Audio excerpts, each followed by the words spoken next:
30వ రోజుకి స్వాగతం సుస్వాగతం. ఇక 70 రోజులు మాత్రమే మిగిలింది. 1680 గంటలు మాత్రమే మిగిలింది. సీడ్ కోసం రాష్ట్ర నలుమూల నుంచి, కుప్పం నుంచి శ్రీకాకుళం దాకా, తెలంగాణ రాష్ట్రం నుంచి ఎంతోమంది ఫోన్ మీద ఫోన్లు చేస్తూ ఉన్నారు.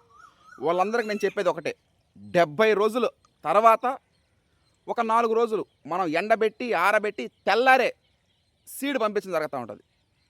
ఇప్పుడు మనకు పంపించినటువంటి ఆ కోనారం 12,368 వంగల వెంకటరెడ్డి దగ్గర కూడా సీడ్ లేదు, అన్నగారి దగ్గర కూడా సీడ్ లేదు.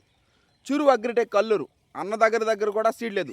నాకు తెలిసిన సర్కిల్లో కేఎన్ఎం 12,368 అవుట్ ఆఫ్ స్టాక్ ఎక్కడా లేదు. 70 రోజులు దాలిన తర్వాత మనం వరి కోత కోయడం జరుగుతుంది.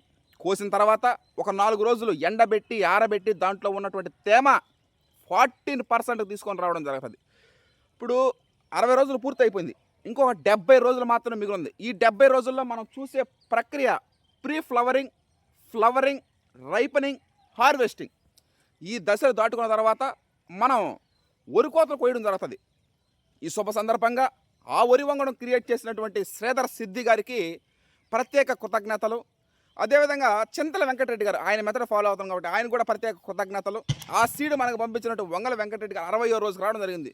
ఈ రోజున ఇంత కలకల్లాడుతా సస్యశ్యామలంగా ఉందంటే దానికి కారణం పచ్చిరొట్టు ఎరువైనటువంటి వేసినటువంటి మన భూమిలోకి వేసినటువంటి ఆ విధానం కానీ, మట్టి ద్రావణాల స్ప్రేయింగ్లు కానీ, నారా తీసేటప్పుడు వానలు పడడం, ఇది ఒక సంతోషకరమైన ప్రక్రియ. ఇవన్నీ మనకు ప్రకృతి సహకరించడం. దేవుడి దయ వల్ల 70 రోజుల తర్వాత ఎండలు కానీ కాస్తే ఒక 4 రోజులు ఎండబెట్టి ఆరబెట్టి దాంట్లో ఉన్నటువంటి తేమ 14% తీసుకొచ్చి ఆ తర్వాత మనం సీడు పంపించడం జరుగుతుంది. 1000 కళ్ళతో ఎదురు చూస్తున్నటువంటి రైతు సోదర సోదరిమణుల్లో కూడా అందరికన్నా ముందుగా హర్షత్ విహారం టీం, ప్రకృతి రత్న హర్షత్ విహారం టీం కూడా ఎదురు చూడడం జరుగుతూ ఉంది. ఎప్పుడెప్పుడు ఆ సీడు పంపించాలని.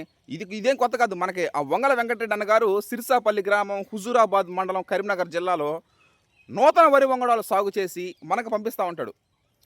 ఆల్రెడీ మనం RNR 31479 లావురి కృష్ణ గారు రాజేంద్ర నగర్ వరి పరిశోధనా స్థానంలో ఆ వరి వంగడం వెలువడించారు. ఆ వరి వంగడం కూడా మనం వేయడం జరిగింది.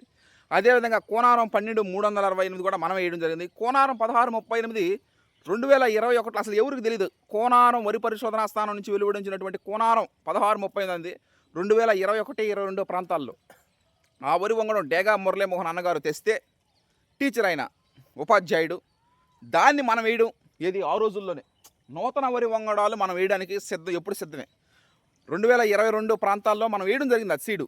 అప్పుడు ఎవరికి తెలియదు కోనారం. ఇప్పుడంటే నెల్లూరు జిల్లాకు వరం ఒక కోనారం వరి వంగడాలు. ఆ విధంగా ఎన్నో నూతన వరి వంగడాలు కూడా వస్తాయి. ఇక్కడ కోనారం వరి పరిశోధన స్థానం నుంచి, రాజేంద్ర నగర్ నుంచి మనం వేయడానికి సిద్ధం. హర్షత్ విహారం టీం, థ్యాంక్ యూ.